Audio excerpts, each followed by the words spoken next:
जय हिंद। आज हम लोग इस वीडियो में मासिक चक्र या आर्तो चक्र के बारे में चर्चा करेंगे कि मासिक चक्र या आर्तो चक्र क्या है और स्त्रियों में हर महीने यह घटना क्यों होती है। तो आइए जानते हैं मासिक चक्र क्या है। स्त्रियों में जनन काल 13 से 14 वर्ष की आयु से प्रारंभ होकर के 45 से 50 वर्ष की आयु तक समाप्त हो जाती है।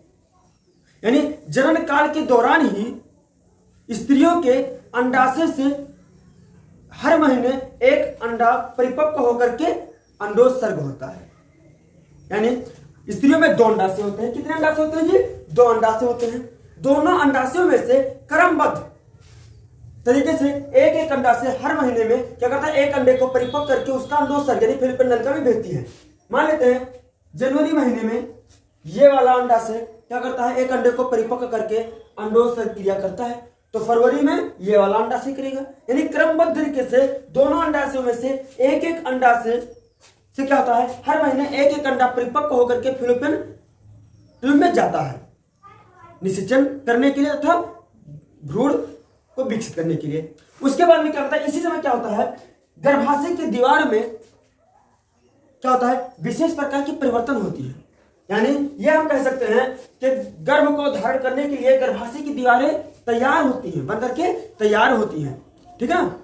उसके बाद में जब निषेचन क्रिया नहीं होता है, तो अंडाणु और गर्भाशय की दीवारों में चक्रीय परिवर्तन होता है।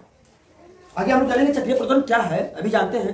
तो इसमें चक्रीय परिवर्तन होता है जिसे ही मासिक चक्र या आर्तो चक्र कहते हैं।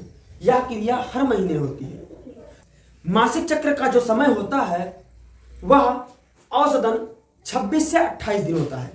मतलब यह जो परिवर्तन चक्रीय परिवर्तन होता है यह 26 से 28 दिन में दोबारा होता रहता है। यह परिवर्तन 26 से 28 दिन के समय अंतराल में होता रहता है। ये जो होता है मासिक चक्र होता है, इसमें 3 प्रावस्थाएं होती हैं। नंबर 1 रजोस्राव या ऋतुस्राव, नंबर 2 अंडोत्सर्ग प्रावस्था, नंबर 3 पश्च अंडोत्सर्ग प्रावस्था। ठीक है।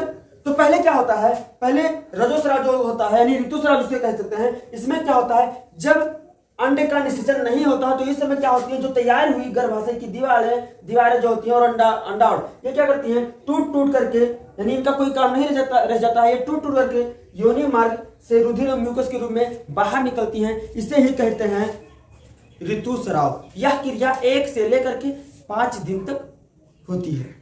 उसके बाद में दूसरा है अंडोत्सर्ग प्रावस्था। यह अंडोत्सर्ग प्रावस्था क्या होती है, 6वें दिन से लेकर के 13वें दिन की अवस्था को माना गया है। 6वें दिन से 13वें दिन की अवस्था को क्या माना गया है, अंडोत्सर्ग प्रावस्था। इस समय क्या होती है, जो दीवारें टूट कर निकली होती हैं ये दीवारें फिर से बनना शुरू करती हैं। क्या करती है, बनना शुरू करती हैं। उसके बाद में क्या होता है, ये जो अंडाशय होती है, प्रत्येक अंडाशय दोनों अंडाशय में से एक ही अंडाशय क्या करता है, एक अंडे को परिपक्व करके फिलिपिन नलिका में भेजता है, जिसे कहते हैं अंडोत्सर्ग प्रावस्था। तो ये क्या होती है, 6वें दिन से 13वें दिन की अवस्था होती है। 6वें से 13वें दिन की अवस्था में क्या होता है, ये गर्भाशय की दीवारें भी बन जाती हैं और एक अंडा अंडाशय से परिपक्व होकर फिलिपिन नलिका में भी पहुंच जाता है। ठीक है ना। फिर तीसरा प्रावस्था है पश्च अंडोत्सर्गीय प्रावस्था। यह जो होता है 15वें दिन से लेकर के 28वें दिन के बीच की प्रावस्था है।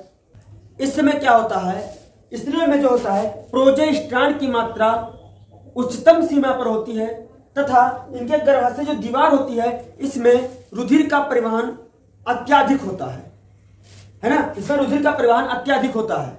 यह अवस्था लगभग 1 सप्ताह तक चलती रहती है।